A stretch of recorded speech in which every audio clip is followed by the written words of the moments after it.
As a human আমাদের একটা tendency আছে বা একটা ইনস্টিংক্ট আছে, প্রবৃত্তি, সেটা হচ্ছে প্রোক্রাস্টিনেশন। ঢিলেমি যেটাকে বলি আমরা, যে কোনো একটা কাজ করতে গেলে we just retreat, we just procrastinate, একটা কাজকে জাস্ট পিছিয়ে আজকে করব কালকে করব। So this is a natural tendency or aptitude in a human. So I am talking about IELTS preparation যারা নিচ্ছ তাদের বিষয়ে। সো আমি বলবো যে যারা প্রিপারেশন নিচ্ছ অ্যান্ড এক্সাম দেওয়ার কথা ভাবছো, 1 মাস হাতে সময় রেখে প্রিপারেশন রেজিস্ট্রেশন করে ফেলো।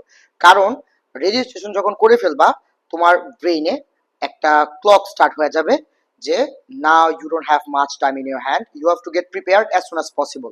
অলরেডি তুমি রেজিস্ট্রেশন করে ফেলছো, you have paid lot of money to the British Council.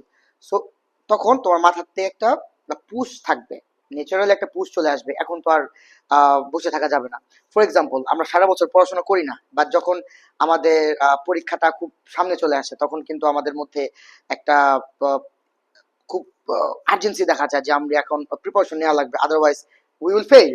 So এইটা এমন একটা জিনিস যে প্রিপারেশন যখন নিচ্ছি, our relatives know about it, our family members know about it, even our friends know about it যে আমি প্রিপারেশন নিচ্ছি। সো স্কোর কেমন আসছে, they will want to know the score কেমন আসছে।